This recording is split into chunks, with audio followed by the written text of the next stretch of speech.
পাক হানাদার বাহিনী যা অত্যাচার করছে তার চেয়ে বেশি অত্যাচার করছে এই রাজাকারের চেলাগুলা। এত সোজা ক্ষমা পাওয়া সব ক্ষত কি মুছে যায়? 7 মার্চে যেরকম লক্ষ লক্ষ লোক হয়েছিল, এরকম জামাতের সমর্থনেও, পাকিস্তানের সমর্থনেও জামাত ইসলাম লক্ষ লক্ষ মানুষ নিয়ে মিছিল করছিল। আমার মায়ের মামা, তাকে রাজাকাররা খেজুরের কাঁটা দিয়ে খোঁচায় খোঁচায় মারছে।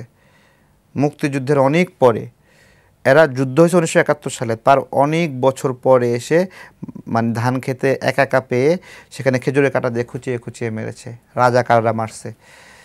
আমার মা কোনোদিন ক্ষমা করতে পারবে তাকে? আমাদের পরিবার কোনোদিন তাকে ক্ষমা করতে পারবে? যেই পরিবারগুলো নিঃস্ব হয়েছে সেই পরিবারগুলো ক্ষমা করতে পারবে? বাংলাদেশের প্রথম ইমিউনিটি বুস্টার সমৃদ্ধ ফ্যান্টাস্টিক হ্যাপি এনার্জি বিস্কিট যেই ঘরের বোনকে নিয়ে যায় পাকিস্তানের হাতে তুলে দিয়েছে, তারা ক্ষমা করতে পারবে? এত সোজা ক্ষমা পাওয়া সব ক্ষত কি মুছে যায়? হ্যাঁ, আর ওনারা অনেক ধুরন্ধর। ওনারা 47 সালের থেকে 1971 পর্যন্ত যত ভুল করছে ক্ষমা চাই। 2025 পর্যন্ত বাংলাদেশের নাগরিক কেউ বলছে যে 47 সালে কি ভুল করছিল সেই ভুলের জন্য তুমি ক্ষমা চাও? বাংলাদেশের নাগরিকরা বলছে? বাংলাদেশের নাগরিকরা স্পেসিফিকভাবে 71-এর প্রশ্ন তোলে।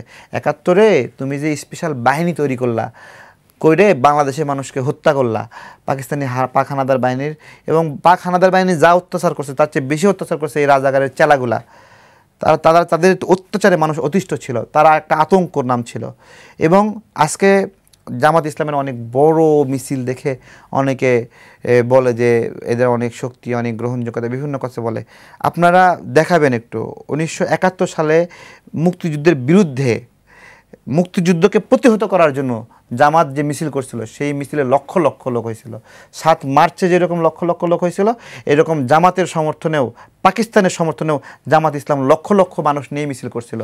লক্ষ লক্ষ মিছিল মানেই যৌক্তিকতা না, লক্ষ লক্ষ মিছিল মানেই বিজয় না।